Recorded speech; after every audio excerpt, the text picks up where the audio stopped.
Brought to you by Nordic Podcast. I would say you are top 5 English-speaking comedian in Scandinavia. Easy. Okay, Easy. I mean, Uncomfortable? I mean, it feels like a lot of like weight to bear, but like, I'm with that. Yeah. But look, it's the truth. It's the truth. But thank you, I appreciate it, man. Because there is a sector for English-speaking comedy in Scandinavia. Yeah, absolutely, yeah. And, I mean, how are you dominating it so easily? You're what, 22? 23. That's ridiculous, man. And, I mean, I don't know, it's... Why stand up? Like, how did you find yourself in that? Because, I mean, to be honest, it's a very long story, but I'm trying to like make it as short No, as we have possible. time. I think this is we have time. Yeah, because to be honest, the thing is that like, for me, it was the whole thing about like fitting in. I would say because before I had like a hard time like fitting in, into like especially like in classrooms or like with friends around or whatever.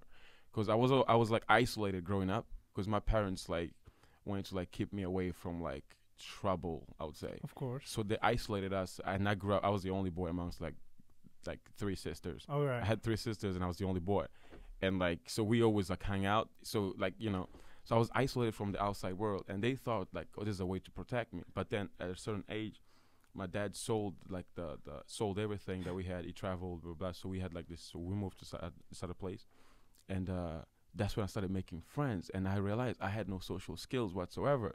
Wow. I didn't know how to interact with people, whatnot. So then like afterwards, I think I had a hard time at school getting along with people. Blah, blah. So I was like kind of like riding everyone's wave. That's like like a chameleon. yeah, Social exactly. chameleon. Yeah, I was just like like okay, I gotta be this guy, I gotta be that guy. But then it was hard to like find myself, But then I realized, I think it was when I first saw I think it was Chris Rock. Yeah, I was hanging out with these guys once, and they were living in my building, and I went by the place one day, and I saw like this comedian, Chris Rock, and it was just a guy holding a mic, going up and down, like walking around the stage, and people are laughing, and I'm like, holy shit. Because like I've always wanted to like, because in school, like in class, I didn't know who I was. I was like, because I wasn't like the smartest in class, but I wasn't like the dumbest. Right. I was there, because like I was around there. But so like I realized like I could always make people my friends laugh in class. I'll tell them stories, not just about something that happened. I'm not trying to be funny. No. And they laugh, and the feeling was holy shit. I'm not useless. I'm not completely useless. That's how I felt. So I was like, holy shit. So that feeling came kind of like I kind of like started loving it, and I realized I love doing this shit. So sometimes even like when shit like went south in the house, things were really bad in the house. I was like, okay, I couldn't wait to just get to school and like get that like to just get that laughter. Right. Because for me it was everything, and then so I got into like sketches. I was doing sketches in school. Not like cafeteria sketches. Not in school. I always wanted to, because there was like this app that like Dub Smash, you call it. Like so it's like movie lines, and then like you kind of like just like repeat the words. Okay. Yeah, so just like like a voiceover thing, right. And I posted on my Snapchat. People loved it. I was like, oh shit. And then, but I was too afraid to like actually like act out my sketches like just with my own voice, because like I had this thing with like I wanted to be loved by everybody, so right. I was afraid to look stupid. Right. But then when I moved, like in 2017, I think I moved to Ettehadulhagh when I started uni. It was just me in a new city with new people. I'm like, yo, now I can be me, and like I can start like a version of me that I actually want. So I started doing the sketches, and like people started like loving it. But then the ideas got bigger. Then I was like, okay, I want to do different. Like I got this idea. I cannot fit it in like this 1 minute Instagram video. Of course. And I can't do YouTube. I gotta talk about this. And I was like, holy shit, stand up. I can talk about this thing. So then like I got interested. And I was like, okay, I gotta do it. Because I realized like the Chris Rock, everything came back. Like, this is it. And but how is the environment right now? People say that stand up is harder in today's quote unquote politically correct, sensitive. Oh, yeah. Bad. Yeah. Do you feel that? Yeah. I mean, to be honest, it's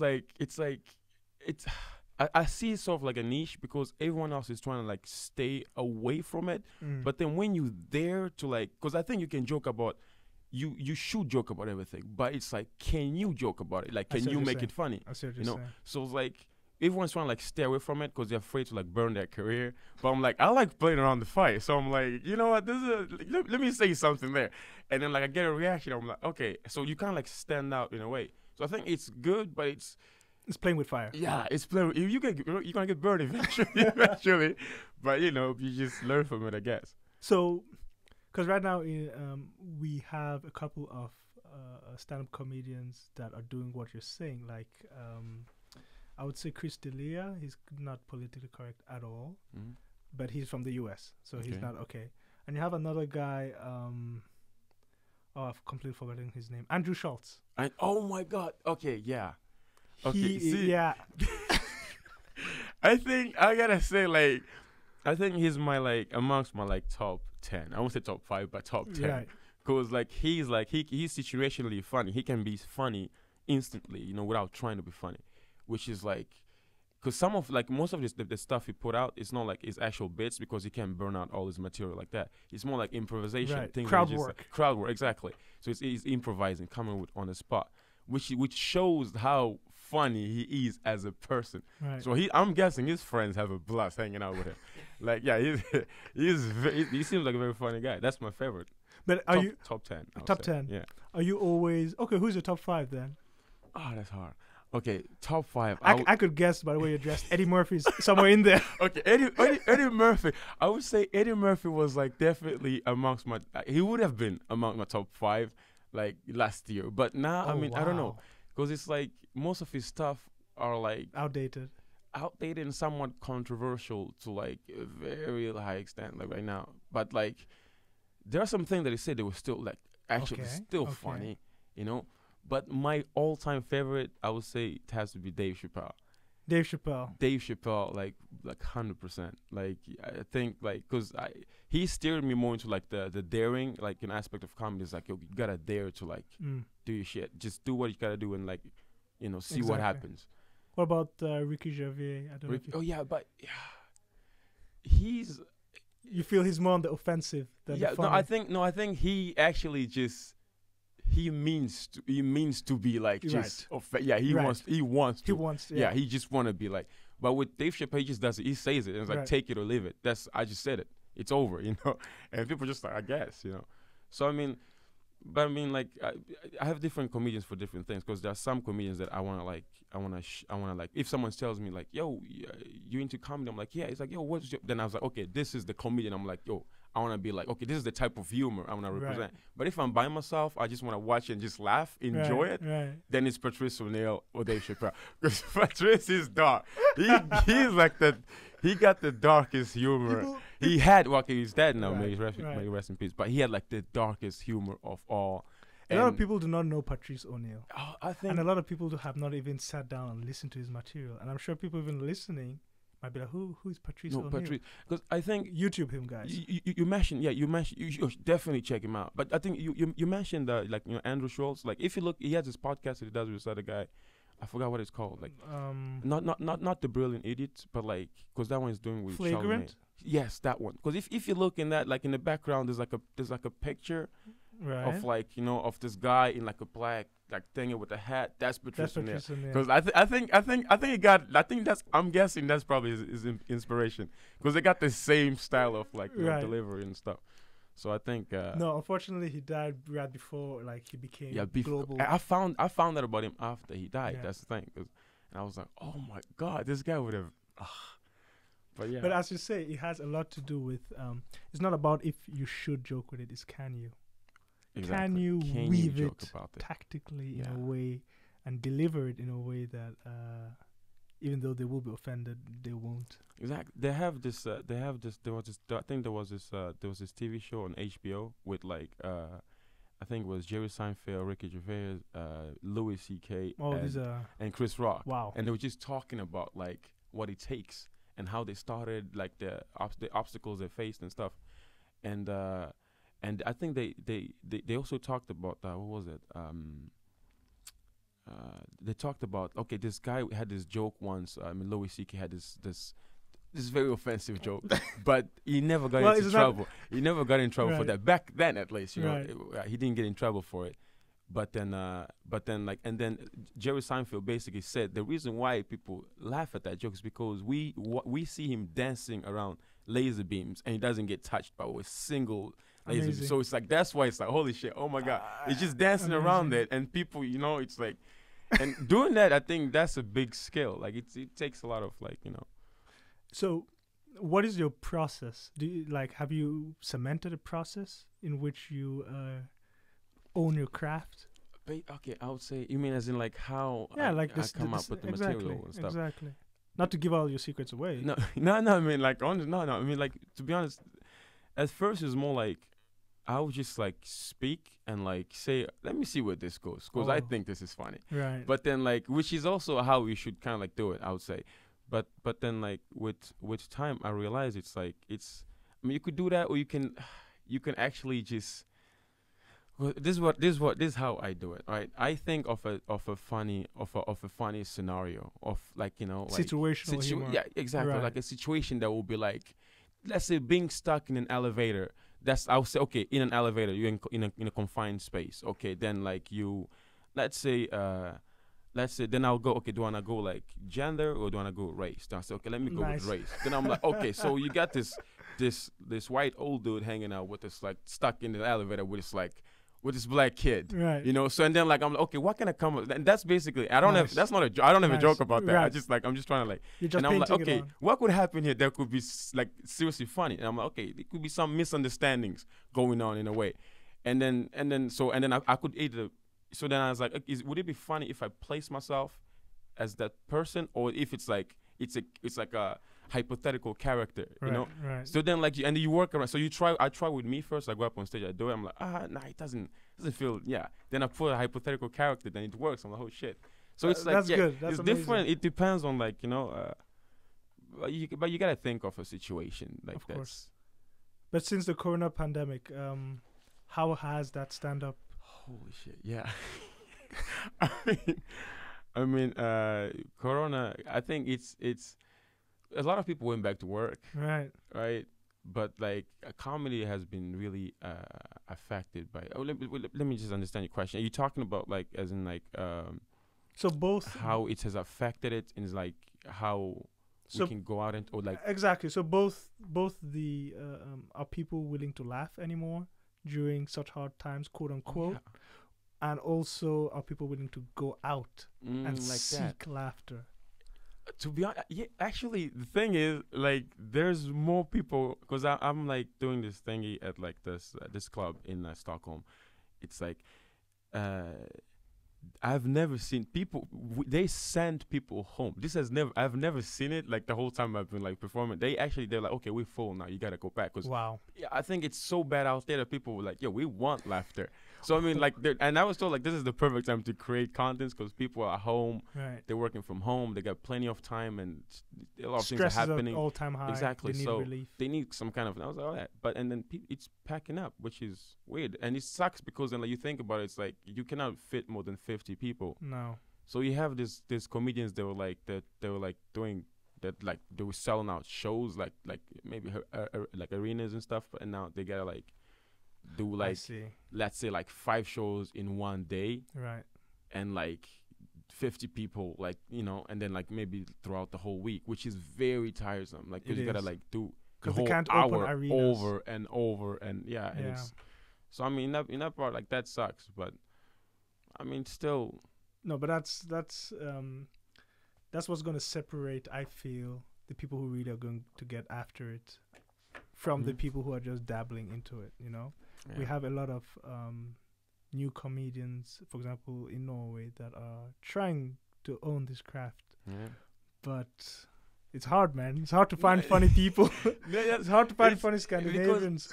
I think From my everybody, perspective. From my perspective. Okay, to be honest, like if I were to be completely honest, it's like there are comedians that will go up on stage and they will obliterate, like they will kill the crowd, and the crowd like on their knees. But like, I'm like, I mean, not just me. Some people will be like, okay, that didn't move me, but I see they love him. So basically, like, if you're running, like, because that's what I'm trying to do. Like, I'm like, because I realize you don't write materials that fast. Right. So like I'm running this comedy club, and I just book comedians to come. So like when I see them, I'm like, oh, they love him. But then I don't particularly think, I don't think it's funny, but I see how they love him. So I'm like, you know what? This is the guy. I could book this guy and like, make the crowd laugh. But then like, so it just depends on the humor, Right. Because they are funny, but Right. they're just not your type of humor. Right. And you want to be the comedian that like hits as many like like a variety. You have like you like Dave Chappelle, I would say. He reaches out to like A wide demographic. exactly. As wide And as possible. I think that's what defines like a good or great comedian. So No, you have a point. so like the people, I mean, like even in Sweden, it's the same thing. If you say like you don't think like people know you're funny, I mean, in Sweden it's like the, but then like like you don't really say anything about that as a comedian. You just gotta like just I guess you just gotta look and like, all right, I guess, because it is So what it is. So it's really growing though. This specifically, I feel the English speaking crowds. Oh, it is. Yeah. It really is, but it sucks because Sweden, it's like you don't have a lot of English speaking comedians. I see. But isn't that a good thing? Because then you shine brighter. It's a great thing. Oh. it is a great thing, but like. So should more people move to Sweden, or would that ruin your game? No, guys, stay away. Don't go to Sweden. Let this guy shine. Give me my space. No, I mean it's a great thing, but like I wish it was it was more because like I'm trying to run like an old English comedy club. Old English? What do you mean? Like old, like I'm Right. talking about just like old English, just like English speakers. Okay. Oh, right. I don't want to blend it or anything. Right. But it's hard because you have a crowd that's, let's say like a crowd comes and they love them at like the show, and then like they book, so they want to see the next show, and then it's the same comedians as last time. They're like, I've seen it. And so it's not sustainable. You cannot like keep going with it like that, because it's like, if the second time, like, okay, yeah, well, it's the same guys. Oh, well, okay, good, fun. And then the third time, like, okay, yeah, I know these guys. I know what they're gonna talk about. So it's like, and then like your business kind of like just Yeah. So I mean, so at some point you have like no choice but to like to just Yeah, you need more. But if you do if you're a comedian yourself, then it's really good, because especially if you're known, then it's like it's good because you have no competition. You can just do your thing. But I mean, if you're trying to run like a thing, then it gets, then you see the problem. You're like, okay, this is an issue. So, are you always on as a comedian? How do you mean? I was on. Like, are you always looking for jokes, not quote unquote trying to be funny? Yeah. Okay. But you know what I mean? Are you always yeah. on? Are you always on stage, even though you're in a car, on a bus, in a train? Well, not. Or do you have a switch where you go, okay, performance time, and then normal person researching time? Okay. I think when you sit there and actually look for a joke, it's not the same. Because like sometimes I can think of a funny joke and I'm like, this is too funny. I don't think it's actually funny. So so what I do is like, I'm like, I'm gonna forget this. I don't wanna think. I'm not gonna write it down. I'm just gonna let it be. And then I'm like, if it comes back, then this is some good shit. Okay. So I wait a couple of days. If it comes back, I'm like, okay, this is good. It's still as funny as it was. I still think it's funny as it was when I thought of it. I'm still not gonna write it.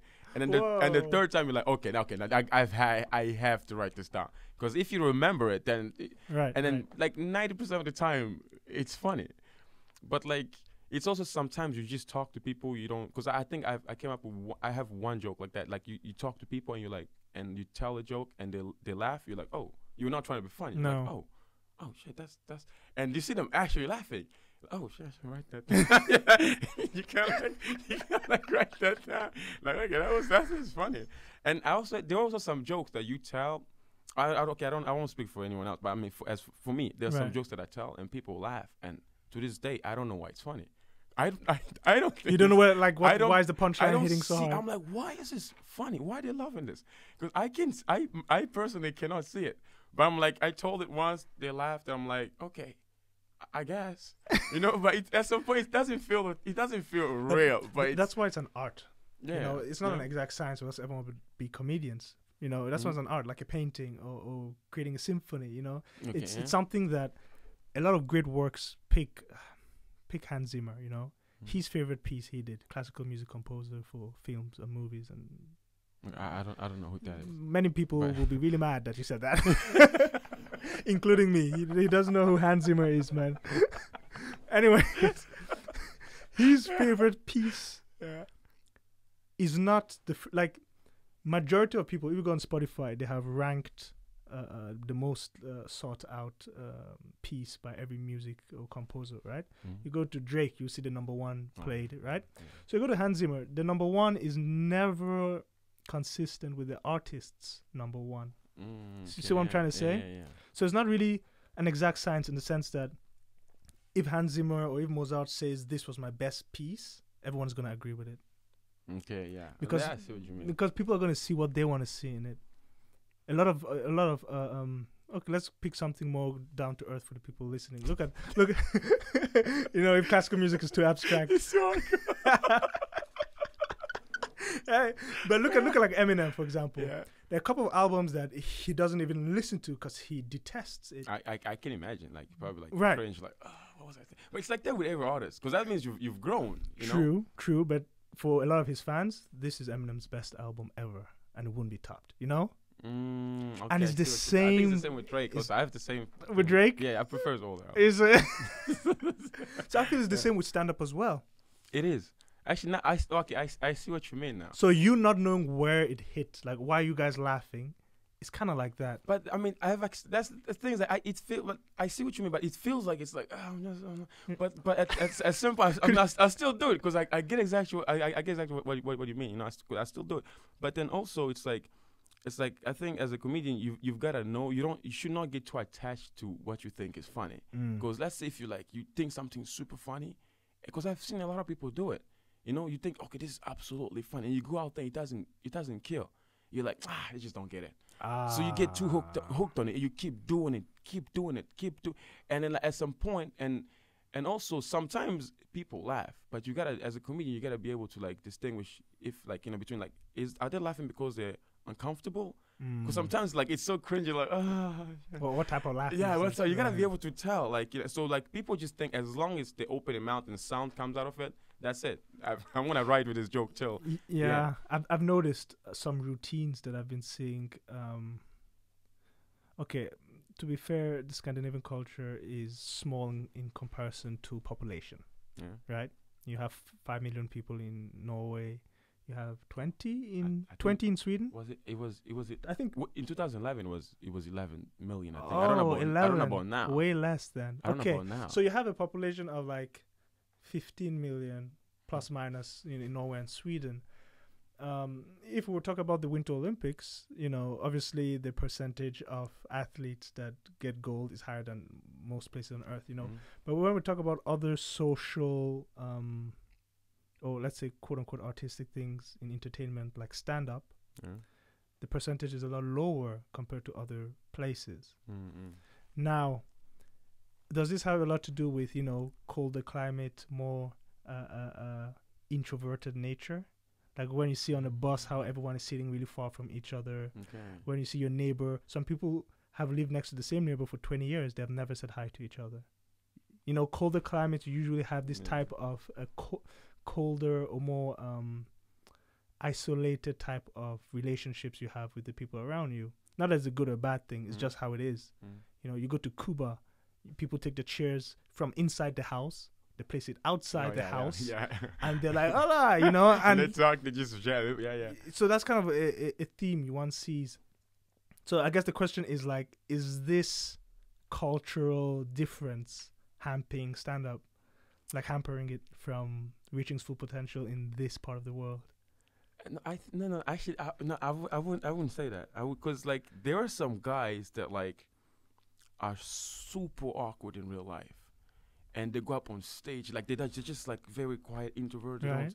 And they go up on stage, and they're just that same person, and it's super funny. Oh, it's I know this one Swedish dude. Shout out to Christopher, he's probably my best Swedish comedian of all time. Wow. He's just he's quiet, and it's he doesn't say much, and that's his gimmick. That's his thing. That's his thing, and it's funny. It's just if you know how to play with it, I think then.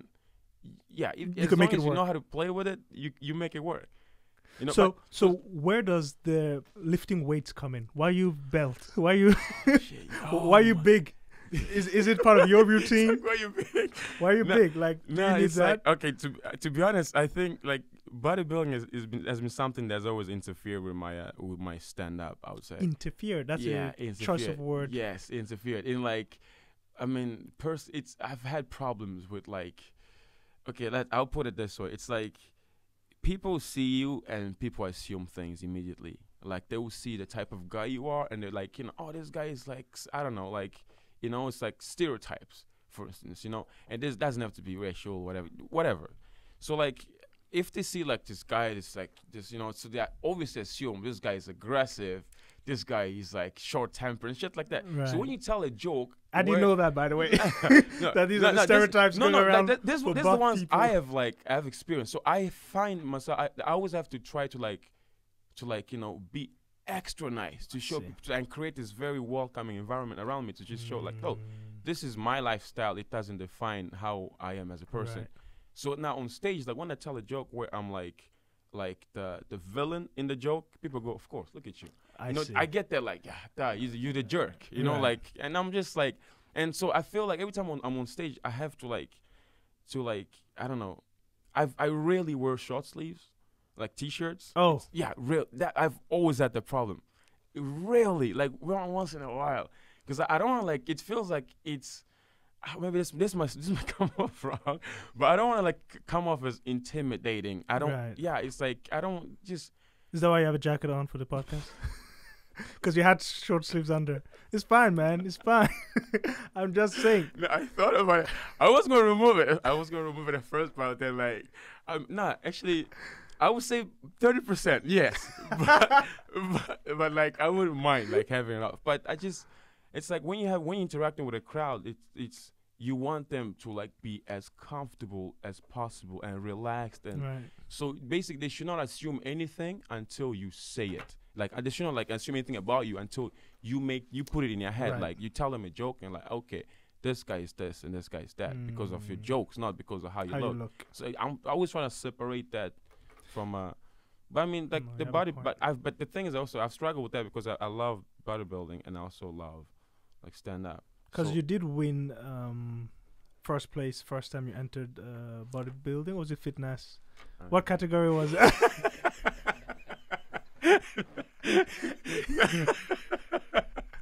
No, but this is the truth though. No, yes.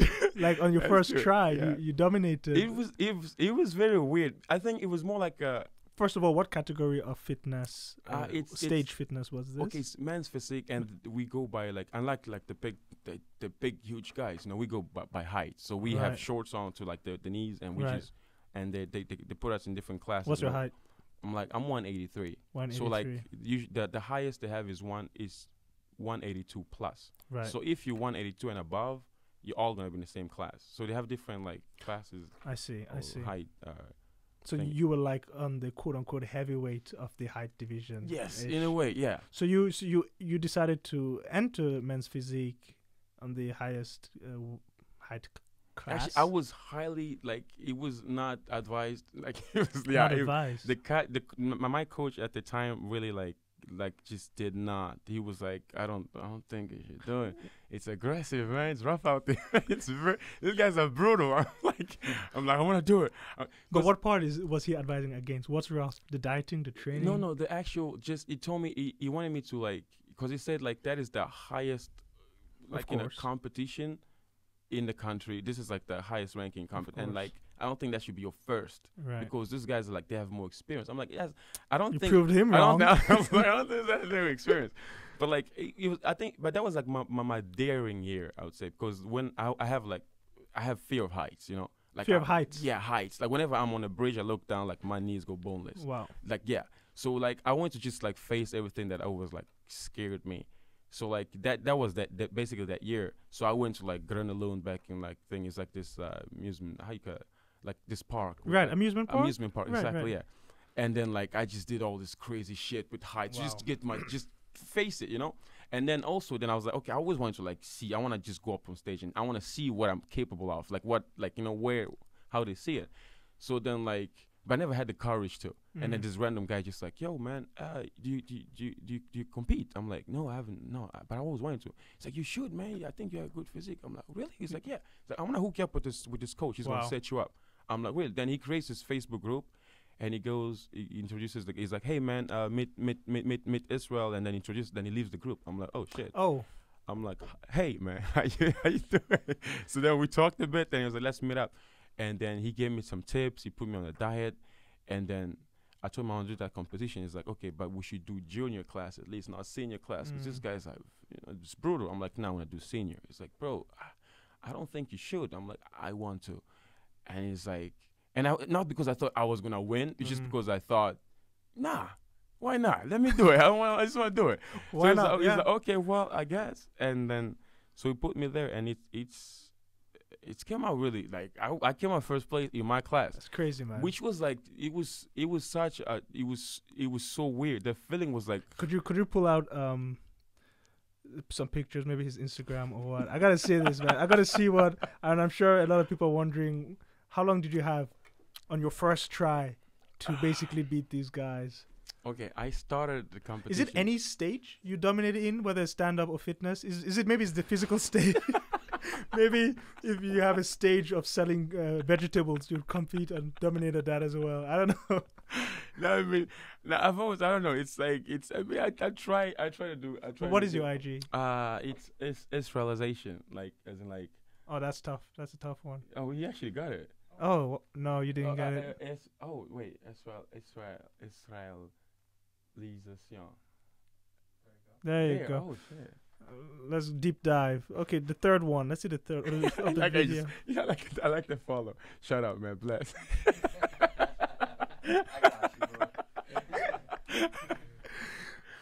But that's the.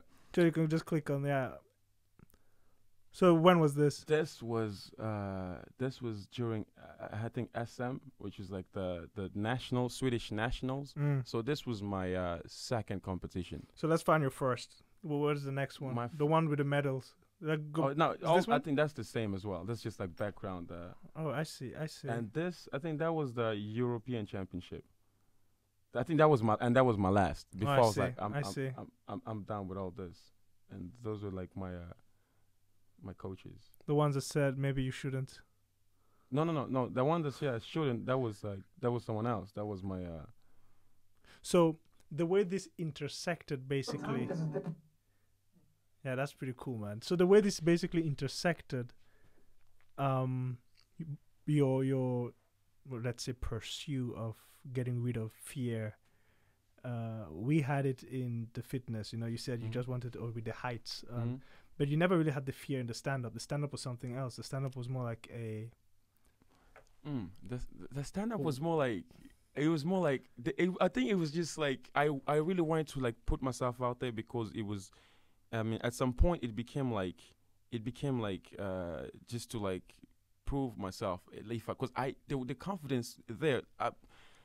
The confidence was really high, and it was really scary because I'm like, yo, the confidence needed to do it. No, was high? the confidence that I had. I was I was thinking I'm gonna go out there, man. I'm gonna be funny. Okay. And then I was like, okay, maybe I'm just like boosting myself up. I need to actually put myself out there now to see what happens.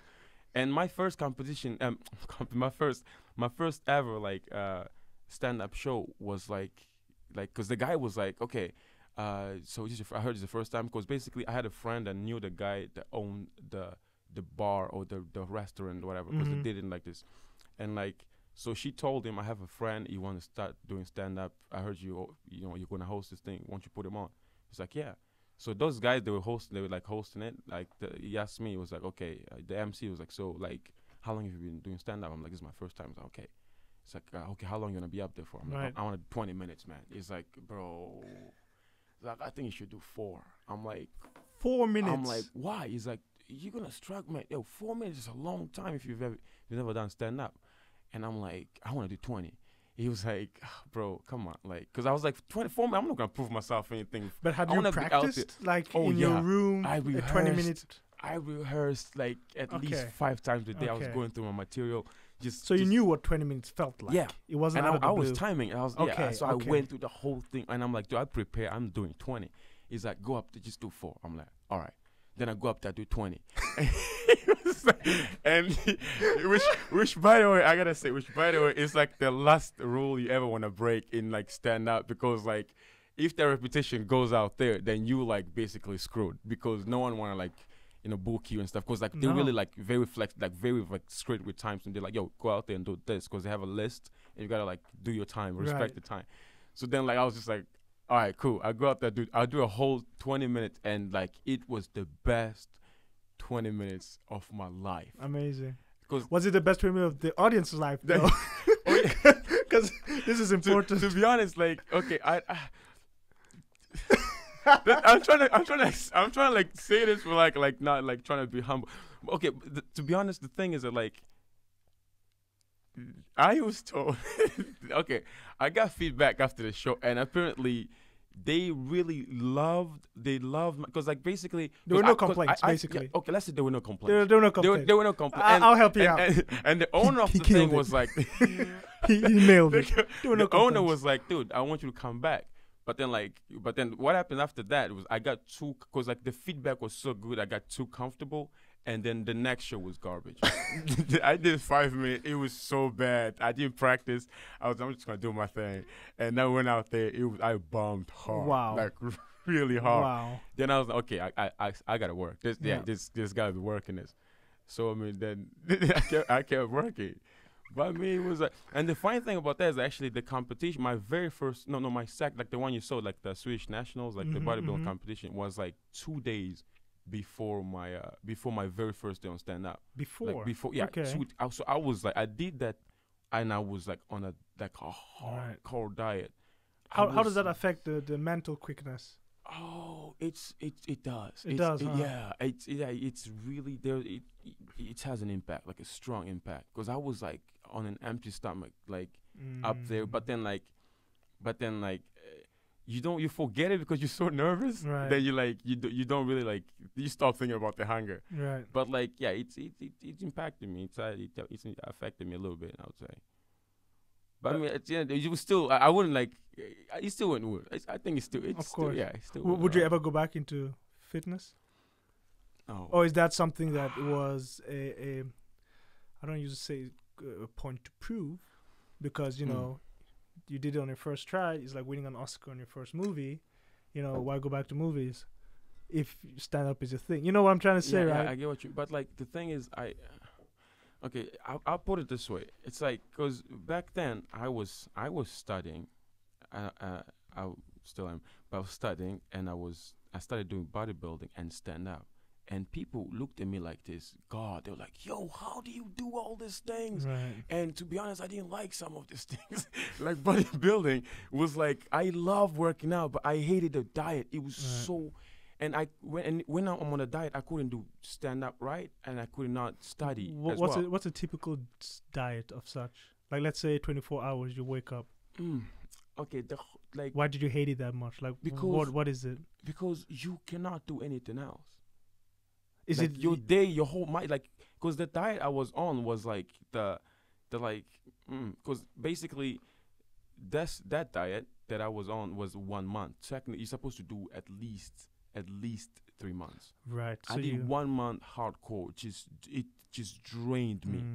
And I was like on like I think 1,500 calories, which I need like twice as much. And sometimes I went down to 1,200 calories, and I hit walls several times, like plateaus. I hit plateaus because that's when you stop losing the weight. So I hit plateaus, and then we had to like carb me up and then wait. So it's a plateau, and then it's so back and forth. And I was like, I've never been. That was the lowest I've ever been in weight. Because I weighed like 106 something ish now, and there I was 85. Wow! And it was it was the worst thing I've. That's a lot of weight ever. In 4 weeks. Yes, and that's ridiculous. It's not the healthiest way to do it. I would not recommend it at all. But like, I mean, I did that, and it went really good. It paid off. But then like after that, then I realized I'm like I'd rather just work out. I don't want to I don't think I want to compete. But I still did it anyways because people were like, it was more like I got this like external kind of like just people were like, oh dude, how do you do all these things? So I got used to like all those three being part of my identity. Then I see what you're saying. Then I was like, I don't want to cut out anything now because then who am I without this one thing? Right. So like. I decided to like, okay, I gotta cut out something, and I cut out the wrong thing back then, which I learned. from it. And What did you cut out? That was the wrong thing. I cut out Just between you and I. Don't tell anyone else. No, actually, no. I cut out the school, which back then felt like the right thing to do. I think all our guests so far have been cutting out high school. So far. High school. Yeah, that's the red thread so far. All high school dropouts, and they're all crazy successful. No, I'm not saying kids. Listen. Yeah, you don't drop. Yo, kids. I went to school all the way. Okay. I'm not saying. You got them doctor, man. You went all the way, like all the way. I'm not saying drop out of high school. You know, I'm saying the people that are here, coincidentally, happen to drop out. I cut out that's what I did back then. I cut out the school, and like, cause like with school I didn't get the instant like like how do I say it? Like the instant feedback. Yeah, exactly. No. School it took 10 weeks to do an exam, and then like 21 days, which is another 3 weeks to get the results. Yeah. Which was like, I want to, because feedback was with the bodybuilding, it was like I work out, whatever, and then like. The next day you feel you're sore, no? Exactly. You put it out, then you feel it. And then the comedy thing, you go up there, you tell jokes, people laugh. Right. Oh, not. Right. But it's instant feedback. But so I was like, so I chose the wrong thing back then. And now when I thought about it, it was like, I thought about it really hard later on. I was like, okay, I should have not done it. Right. But then I went back to the school thing, and then I just started working out. I cut out the bodybuilding thing, and I kept the stand up. So it was I managed to balance it. So like, cause I just wanted it as a hobby. I don't want it as like a whole like passion, like cause there are people that do just bodybuilding for a living. Yeah, it's tough. It's really tough, especially bodybuilding is expensive, man. Oh, people forget it's expensive. You put in more than you get out of it. Yeah, especially if you're not on a pro level. Right. You like, and even pro people, don't they just get mostly from endorsements? No, I mean, yeah. And it's just free stuff. It's not actual money. It's not actual money, because it's like, and you can't really get any big like sponsors, because like there's so many shit that people use in it, so they don't want to like have that reflect back on them. You know, like, oh, they caught this. Okay, the founder's guy has been using. Then it's like, oh, then this company, like, so like sponsors are afraid to like, so you get the little sponsors, you know. So it's not really like something that I would like. I don't know. I mean, hey, to the ones that do it, do your thing. You know what I mean? Right. But it's just like, it's not really, because like if I were to break it down, just the spray tan itself, it's like, let's say 1,500 crowns. Oh, no, I don't know. For like a spray tan? So like a spray tan only. And then like. But how often do you spray tan? It's just for competing though. Once. You get sprayed, you go the next day, you get the second layer. What if you don't want the tan? And that's, no, that's the thing, you've got to get the tan. What if you're like, nah, man. I mean, no, there are people that do it, they bring their own thing and they spray themselves. But it's usually, you can see the difference, because these guys are actually professionals, so they know what to do. So you can see, there's a huge difference. But then just as that, and then you got to buy shorts, especially like women, they buy like the bikinis, and it's like at least $8K for just the outfit. And and then you gotta sign for the registration. If it's like abroad, like away, like in another state, you gotta pay for the hotel, the transportation, and the food itself. I used to eat at least 1 kilo of chicken a day, and we in Scandinavia, so chicken is like it's not cheap. It's not cheap. That just is not. So it was like cost. It was really like, especially if your source of income is. Exactly, because and back then I was a student, and I was like, and so you get frustrated because you run out and you're like, oh shit, and then you cannot live, because then like you gotta do this and so it affects everything, you know. And I thought about like I just looked at it, I was like, it's not worth it. So what did you do that made you pull it off? Because you pulled it off. I mean, in retrospect, now you're giving all the details. Out there, it looked like I pulled it off, but I was not putting it off. I was waking up in the morning sitting thinking, what the, like, yo, I gotta, and I hit the wall several times, like, you know, like behind closed doors. I hit the wall several times. Like you almost gave up. But then out there, it's like, I just like, it's like, hey, I kept pulling out I just didn't want to show that, because I was like, this is my journey. I chose this. I gotta deal with this. And then like later on, I was like, you know what, I can, because I had 2 years to get like, because I was doing biomedicine back then. So I had 2 years to like get my degree, and that's when I stopped out. Oh. But then like after that, but I got back in, and you know, I got back in. Now I got a year left. But it was like, it's affected so much things, and it wasn't really worth it. No. So I was like, you know what, at least for me, I was like, I'm good. I don't need that. No, it's all about also knowing when a chapter is over, you know, to gracefully exit. You don't want to be like, okay, wow, I almost dropped like Muhammad Ali when he came back past his prime and didn't win. He didn't win his, I think one of the last fights. But that wasn't nice. He was past his prime and he re-entered. So certain times you just gotta know when to call it. Yes. Sometimes you gotta know to say, you know what, it's fine. I'm throwing in the towel. That's it. But is it like that is a world I know nothing about. I competed in sports that you're a wrestler, right? So it's clear who won. You see what I'm trying to say? Okay, like his face is on the ground. Yeah. So I competed in martial arts, and I competed also in track and field. It's clear who won. He's behind me. He's there. But now for the not expert eye, for people that are not the judges, you know, some people who are really into arms might be like, how come he didn't win? He has better arms. Yeah, you see what I'm trying to say, right? Yeah. So is it easy for such a sport to become politicized or swayed into the direction of favorable people? Because you were new.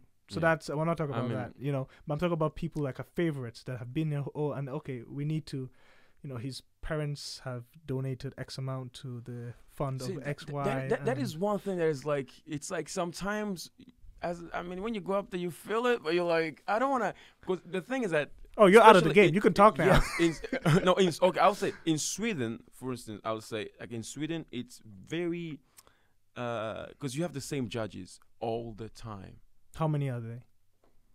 Names, address. Not an pictures. Pull them out right now.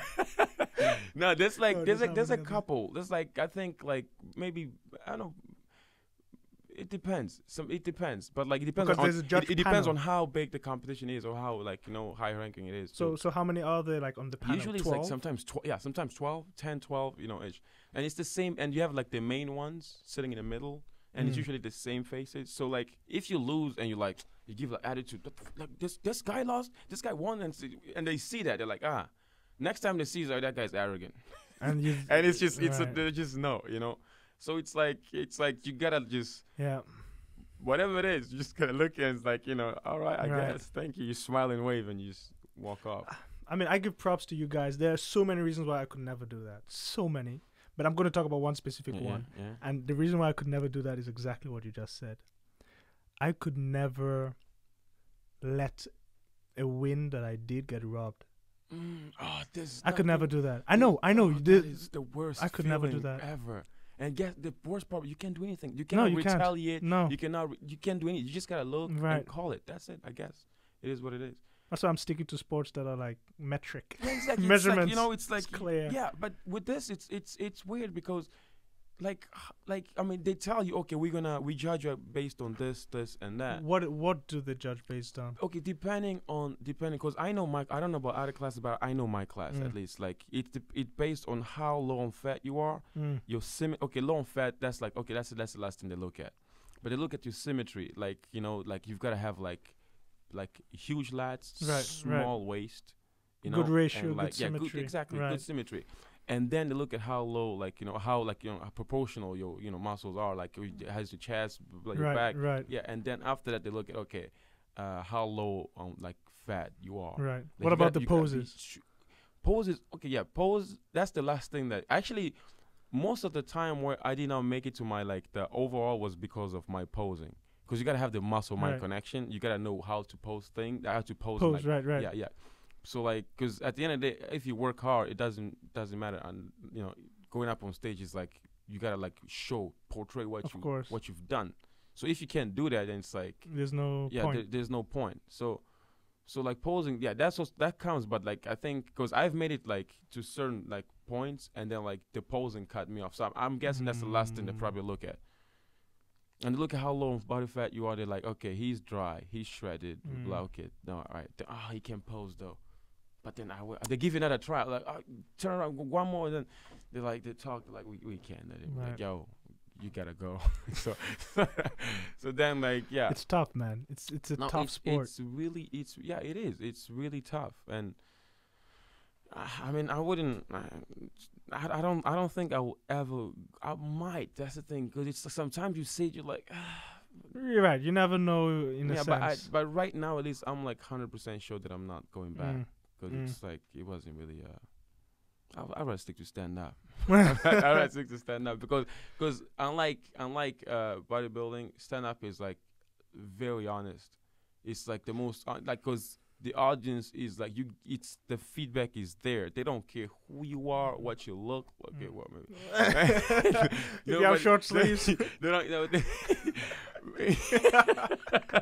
But they don't care. I mean, that's only in my head. But they don't care, like, what you are, what you No, look but you like. have a But point. sometimes it's like Right. they kind of do. Right. Because like when you walk up on stage, they're like, they're like, okay, that's the guy, and then you gotta like make them rethink it. Right.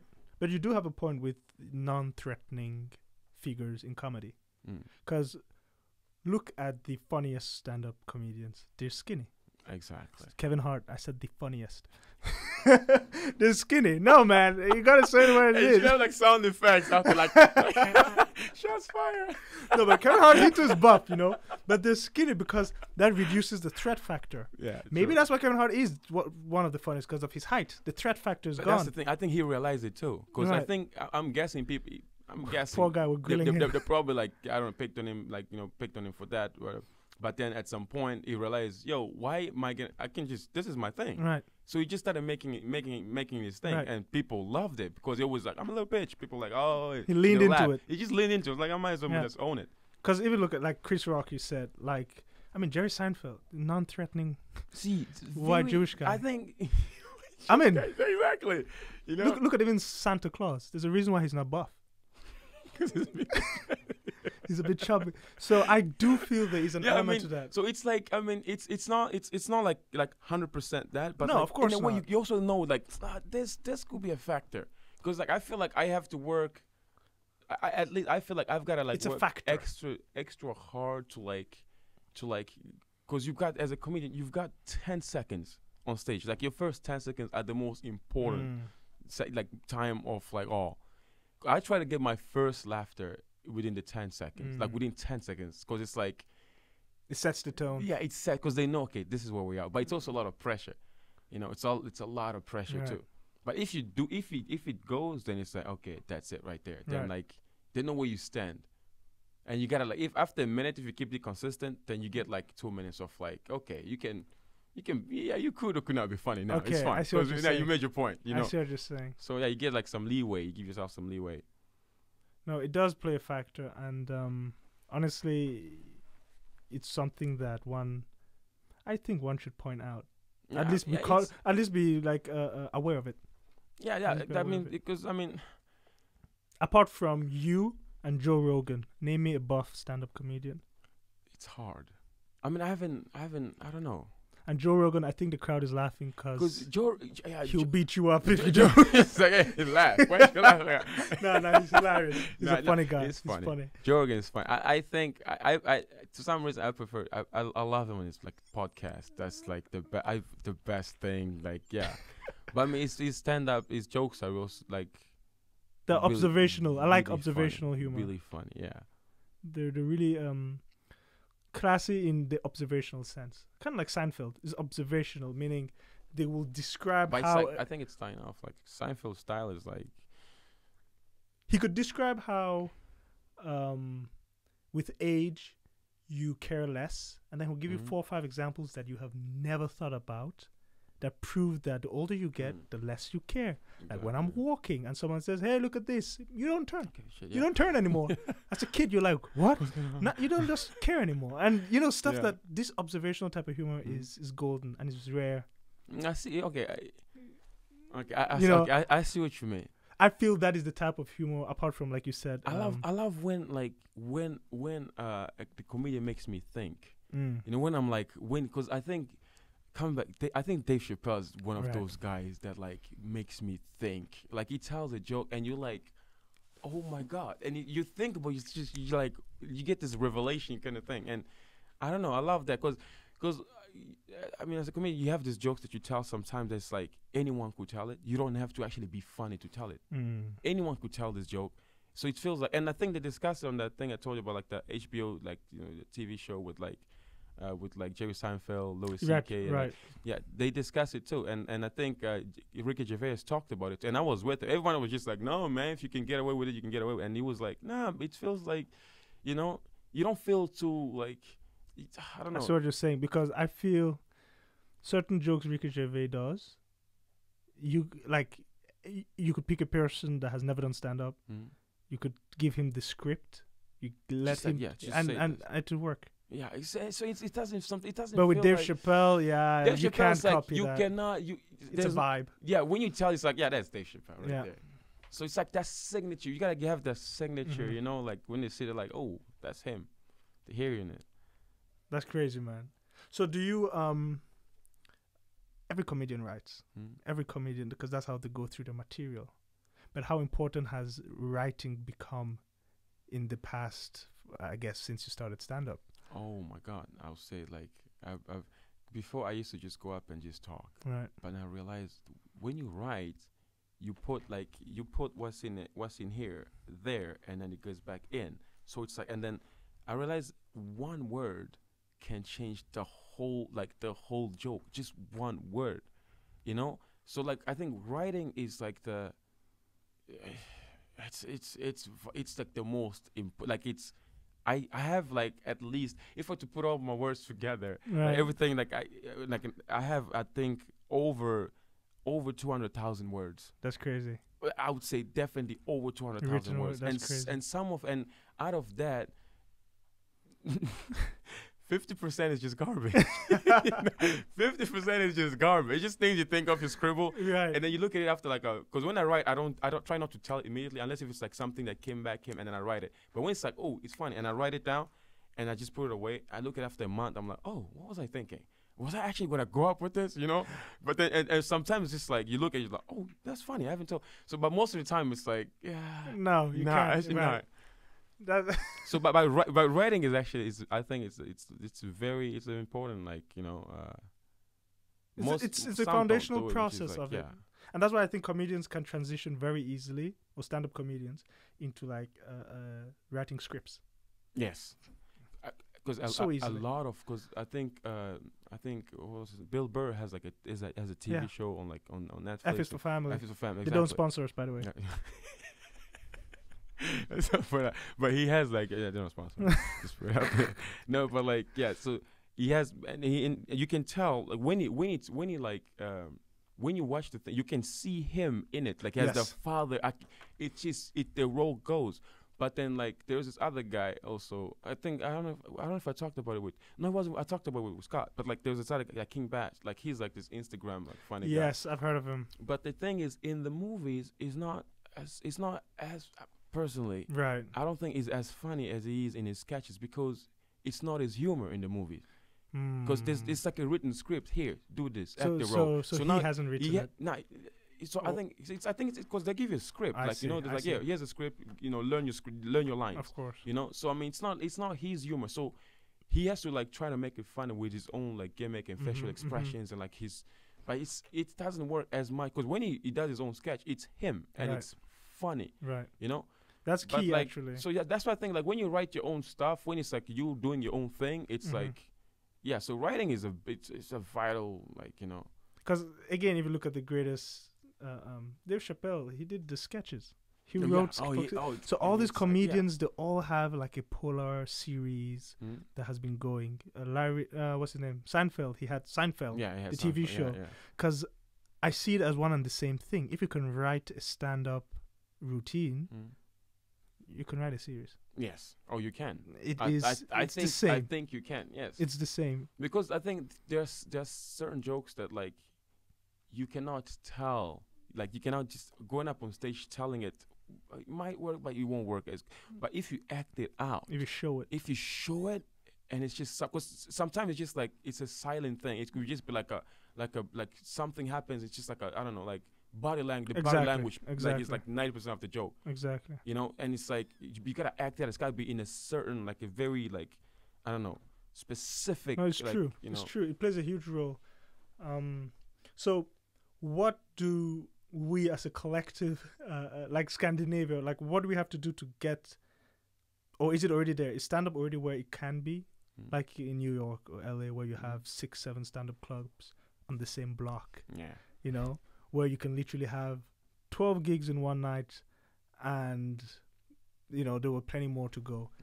So, is this a population problem, or is this an interest problem? Definitely a population problem, I'd say. I think because when you think about it, it's like if they could, like, I think a lot of people, if they were given the option to be funny, they'd be like, I want to be funny, Right? because it's like I mean, because I'm sure you know you've hung out with people and you tell a joke and whatnot, you talk, and then like it's they laugh. It feels like just like Right. you know, it's. So I mean, like it's not an interest problem. I think it's definitely like a population problem. Yeah. No, that makes more sense, because also you want that wider demographic to be available at your shows. Yeah, I mean. So when are you touring? To be honest, the funny thing is that like the 4th of September. The 4th of September, right? What day is it today now? 5th. The 5th. So yesterday, Right. I was supposed to have my very first show ever. Oh wow. Yeah. What happened?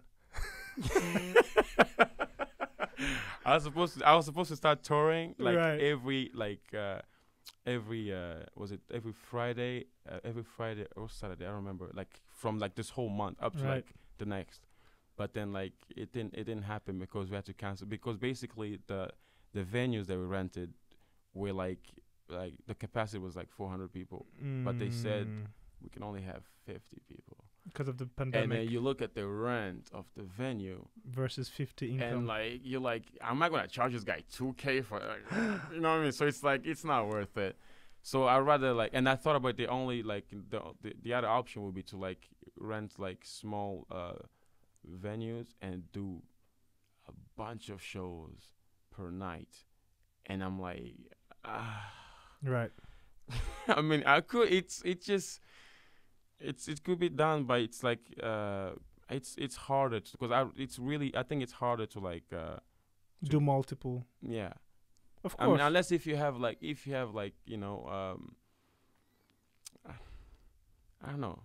I think it's just hard. Even if like it's all sold out, it's gonna take a lot of energy to do it, because sometimes you after you perform, people like people love it or whatnot, right? And then you wanna just chill, you just wanna relax, and like you don't always, because it's like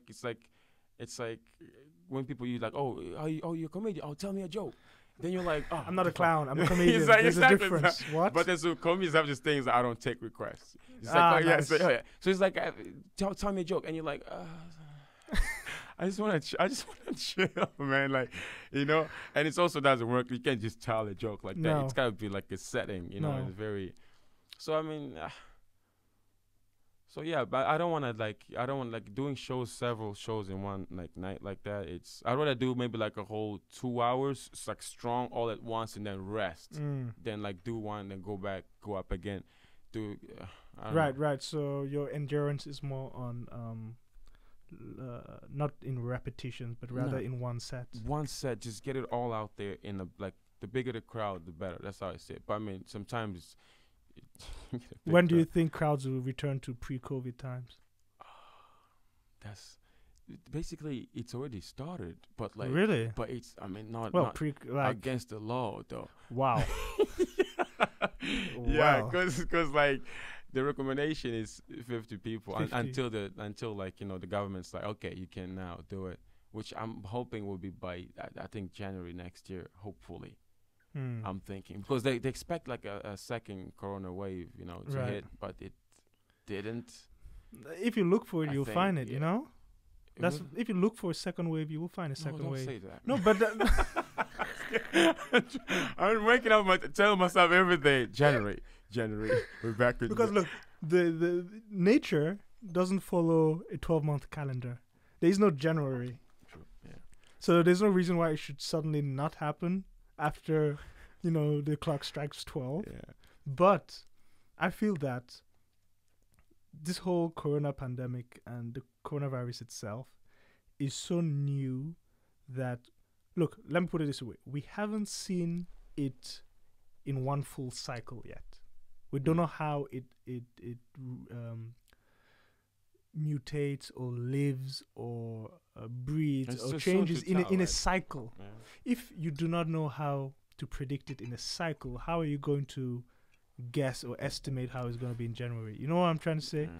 So we haven't seen it in a year cycle yet, meaning all 4 seasons in a season, And I feel that until we see it, so let's say March 2021, then we know what we're dealing with. Until then, we don't know. It might be as easy as How you get people talking about vaccines and stuff? There's already vaccines out there. would you take a coronavirus vaccine? Like, I'm genuinely asking, would you take a coronavirus vaccine, Sputnik 5 by Russia? By Russia? No, they have the vaccine. Yeah, I'm genuinely asking, because remember this: vaccines only work if everyone takes it, and also if the vaccine actually works. So But two man, things have to work. I mean, if there was proof that it's working, Russia, there's proof. I'll wait like 4 months to see what happens. The Yeah, people who took it. We're already in March, man. Then I'm like, you know what? Yeah, cool, I'll do it. But I think I probably would. Like, if I see that, okay, this is very.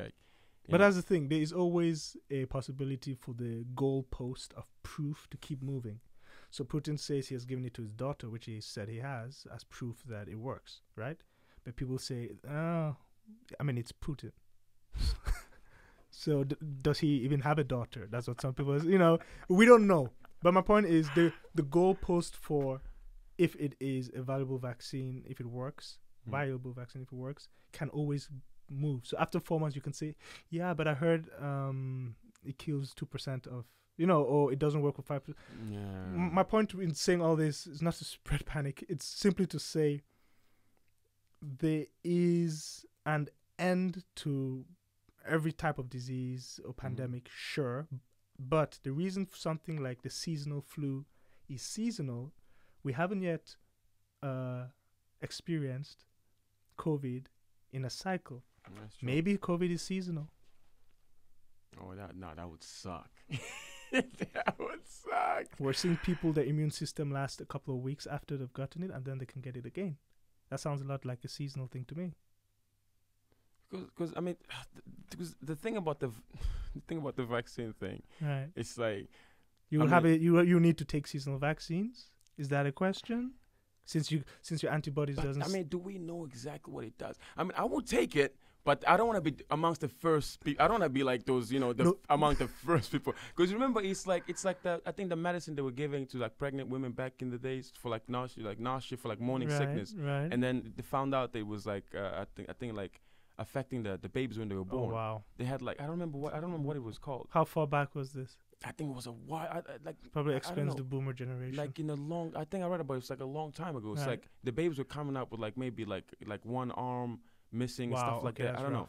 And then and then they realized, oh, it's the pill. Actually, it wasn't the pill. It's just like if you take it within a certain window of your pregnancy, right? That's when it could affect the baby, right. if I remember correctly. And I mean, by the time they realized that, a lot of people took it. And so I don't want to be amongst No. I'm just saying I don't amongst the first. If they have the vaccine, I will take it, but not like okay, it came out today. Right. Give it. No, but that's the thing, and I want to make it clear. I mean, I am pro-vaccines. I mean, get your shots. Yeah. I'm not anti-vaccine right here. Okay, vaccines work. Yeah. That's not the discussion. That's not the topic. That's not what we're talking about. What we're discussing is, would the majority of the masses take it if it's available with all the information, conspiracy, and quote unquote misinformation by anti-vaxxers out there? Would the majority of the population take it? And if the answer is no, the vaccine is useless. But the thing is, I mean, still, even not just because of COVID, vaccines, it's already been taking vaccine has been a controversial topic. Before COVID, that's which my is point. Still a problem. So would it, while we're working for something, no one will take it. So it's still I don't know, but I mean, this is a very tricky thing. It's never happened before, like this whole thing. So it's like going about it. It's like a whole. It happened with the SARS pandemic back in 1920, but they all wore masks. I'm not joking. They respected the mask law, so they contained. It didn't spread as much. Also, SARS, the way it kicks in is when it infects a host. Majority of the symptoms, the onset is in the beginning of the infection. COVID is usually towards the end, or maybe not at all. So it was easier to detect who was infected, who wasn't. That is the biggest difference. So yes, it's easier that way to also say, okay, you're sick. We can see it. The thing with the coronavirus is we can't really tell who is sick. Yeah. So you can't really stop the spread. But one thing is for sure, everyone who could wear a mask wore a mask. Now, I'm not saying masks are 100%, nothing will stop it 100%. But still something. It is better than no mask. Exactly. Same like washing your hands is better than not washing your hands. These are the small things that do help. 2004. 2004. There was one also before that, though. Was that the Spanish flu? Thank you. Look at that. Comedian.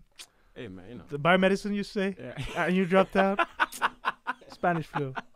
Spanish flu. That was the Spanish flu. I remember that. 1918. Yeah. I said 1920. And you're good. So I was like, because I think I read about it, Wait, is that a phone you have? I think. Are you Googling this?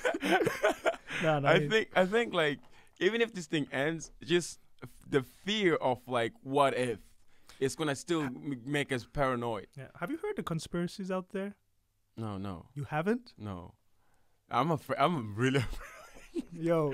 Okay. What is the worst one so far? The first one I got, because I work as a doctor here, and a patient called. No, I'm not gonna say who, because it's doctor-patient confidentiality. Yeah. But patient called, and it wasn't a patient yet, so technically no names, so it's fine. And they were wondering if 5G towers were giving COVID. Now I was like, this was really early on. I was like, wait, what? She was like, no, 5G towers. I have read that they are giving off COVID symptoms, and actually the coronavirus is coming from the 5G, cell phone towers. Now I was like, okay, there was a misunderstanding. I explained it to her, but after I was like, okay, let me check. And it's a whole conspiracy. No way. It's a whole thing. Now, there's this quote that goes,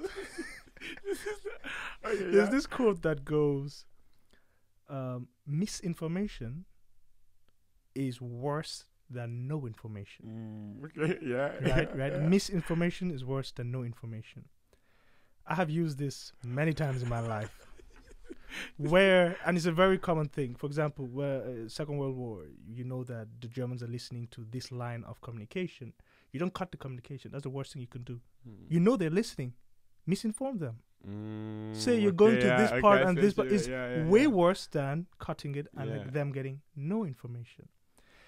So when we hear there are studies, and there are studies that prove that 5G, the way it affects our epidermis, the top layer of our skin, it actually affects the top layer of our skin to a certain degree. And there are studies that prove this.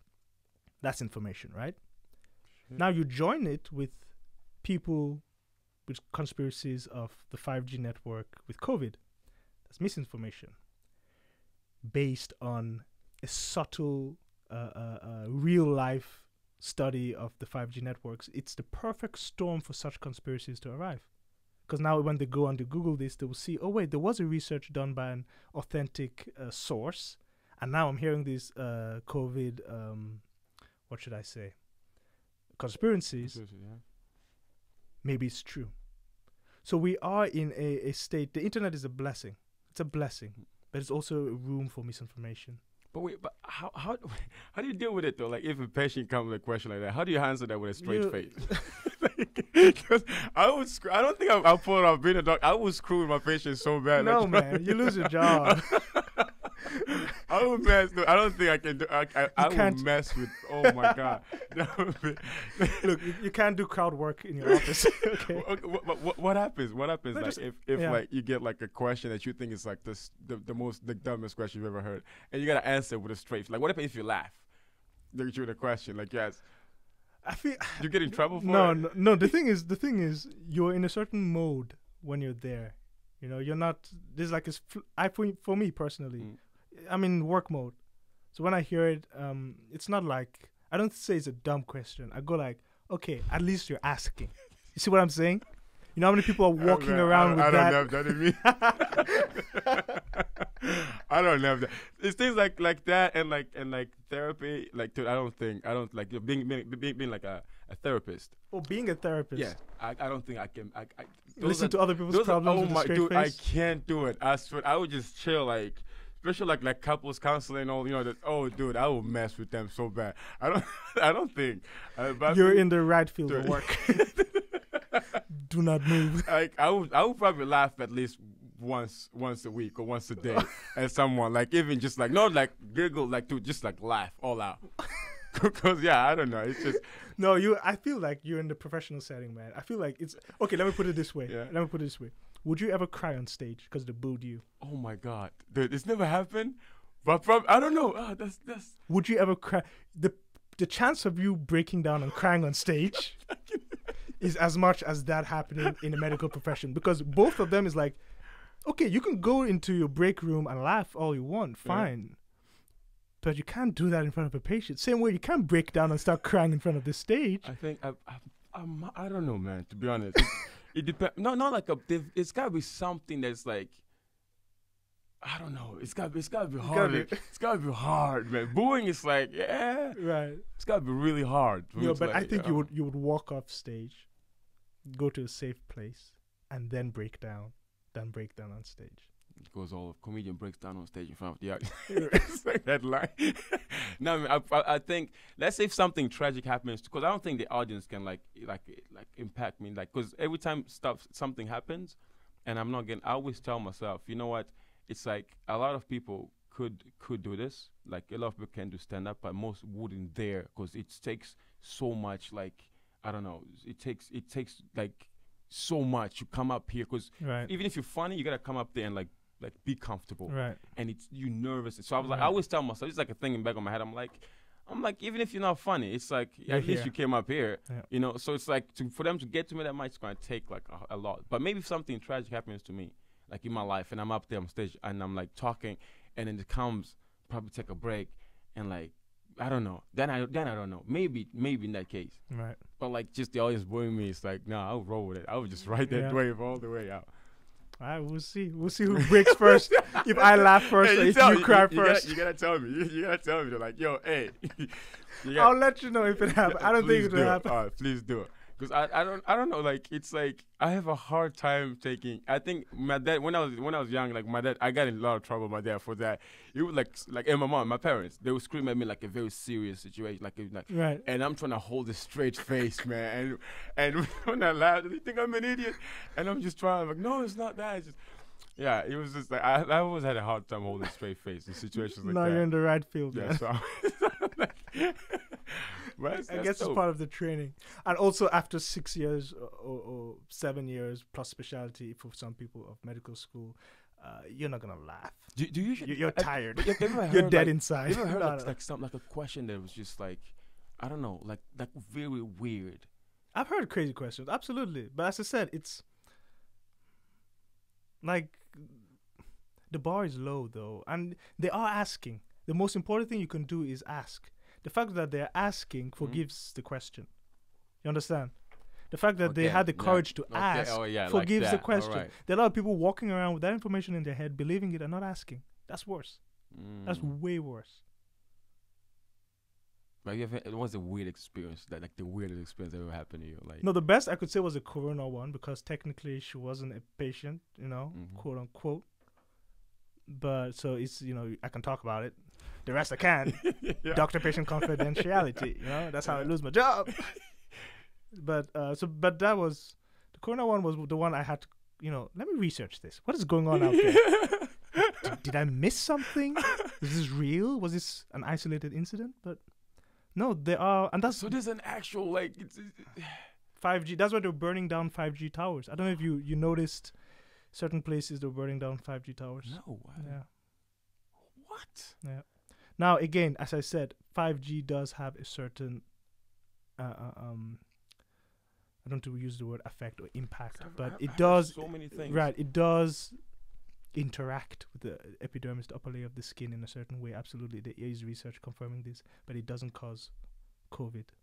Because I heard about. I think I listened to one random podcast. My friend sent it to me. It was about like vitamin D. They say you gotta take your vitamin D. Yes, because of the and, like, receptors, though. And then they say if you have like a dark skin, Right. you've gotta take even more. more. Right. And I was like, oh, That is shit. correct, though. And then Yeah. so I was like, okay, I need, because I don't know if it was like spend time, like more time under the sun or something like that. I don't know. Right. But it was like you gotta like you need more vitamin D. You and do. I was like, okay. And then some just say, yo, just take your vitamin C's, bro. I'm like, okay, which is it? Like, Obviously, you need Got all. that. Obviously, Yeah. you need all. But the way the COVID or the coronavirus virus itself works is it attaches to receptors on your alveoli that if you have alveoli are the I saw the way you You're looked at lying. me. No, You're no, like, no. You got it? Alveoli. Put it up. No, I know alveoli. It's in the lungs. It's the lungs, Right. like, Is this, yeah. okay. It's like the lower thing is taken out. Like Right, the, right. Yeah, I don't know. So, so if your trachea was Yeah. a tree trunk, the alveoli would be the leaves. The leaves, exactly. Exactly. So, the coronavirus, the way it works on receptors, vitamin D having a deficiency in it would make its impact greater. So it will be more aggressive, and they have seen that okay. the aggressivity, meaning the symptoms, why you might be symptom free, but I might be in a hospital, could have a correlation with vitamin D deficiency and amount between us. And naturally, we do get vitamin D, well, UV light from the sun. Vitamin D is made in the skin and converted, right? Mhm. So when you have darker pigmentation, the pigmentation is there because UV rays kills cells. So the pigmentation protects that. So the more pigment you have, the less UV light is hitting your skin. So it's protection. The less UV light is hitting your skin, the less vitamin D you get. True. So now if you live in Scandinavia, no sun, Shit. you're dark skinned, you're not outside, how do you think your vitamin D levels are?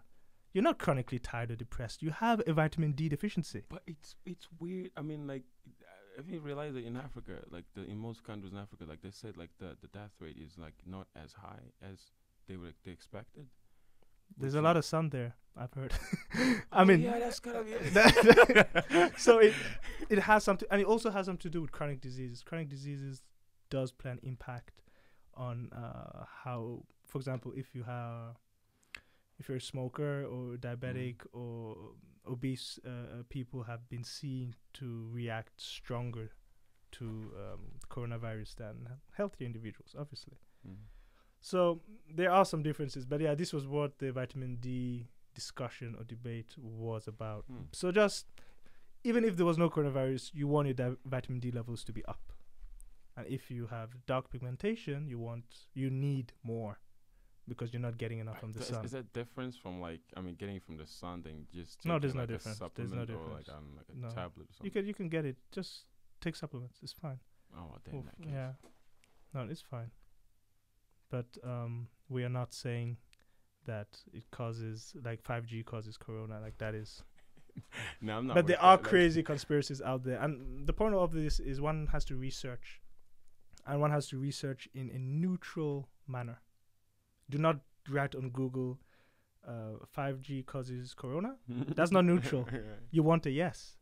And do not write 5G does not cause corona. That's not neutral either. You want to know. Write links between 5G and viral pathologies. Let's see what happens. You see what I mean? That is open. It's an open question. It's not a yes or no question. And most likely, don't click on articles. Click on research. You know, it's a powerful tool, the internet, when you know how to use it. but you do have a future in biomedicine.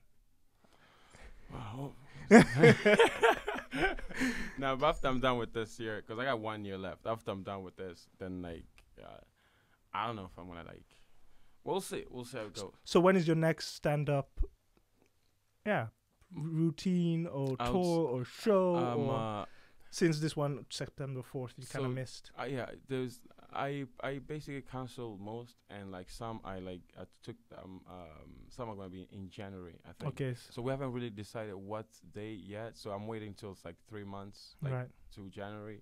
Then like I'll be like, then we'll see where we are with the corona and everything by then. New material, old material, well, upgraded. It's new to some people, but it's gonna be new to most. But old to cause basically cities like Stockholm, it's like it's old for Stockholm. I see what you're saying. They've heard it, but like other cities in Sweden haven't heard it, and and Oslo hasn't heard it. No, Oslo hasn't heard it. I was gonna do like one here. I don't know I forgot the name of the place.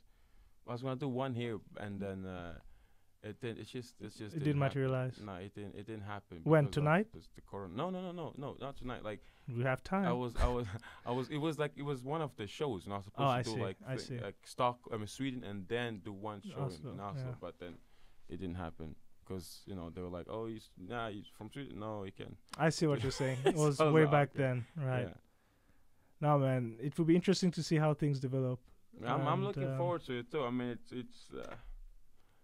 it's really, like, crippled the industry, the entertainment industry, to be honest. But, like, hopefully things go well and everything, Do you ever see yourself, I think we'll see, depending on your answer to this question, if we should wrap it up on that. But do you ever see yourself moving to the States? A bigger demographic, bigger market, bigger 5-year plan, 10-year plan, 2-month plan? This is like, we're talking 2-3 years. Because right now, I am polishing the sickest hour I possibly can get. And because basically doing stand-up in Sweden is not like, for me, it's not like, oh, okay, now, no matter how big the crowd gets, it still won't feel like, I've done it now. No, still Sweden. For me, this is like, it's like Sweden is kind of like, it's kind of like my boxing ring, kind of like like just like my backyard boxing ring. Wow. Like just to like my punching bag, no, but not like that. No, not like that. I mean, it's a dope. I get it. Bro. It's kind of like but it's like it's good practice grounds. Yeah, because but by that what I mean is like demographic wise, because like the. It's not. Sweden is not really like known for like for stand up. So it's like million. It's like but then like when I go to like the States, the competition is gonna be higher, Way so higher, it's like I don't know. So that's why I'm like when I go to the States, I want to have like a strong polish. I mean I'm happy with the hour that I have now, but I think it could be better. If you didn't think exactly, I think it's gonna be way better. Exactly. If you didn't think that, there would be a problem.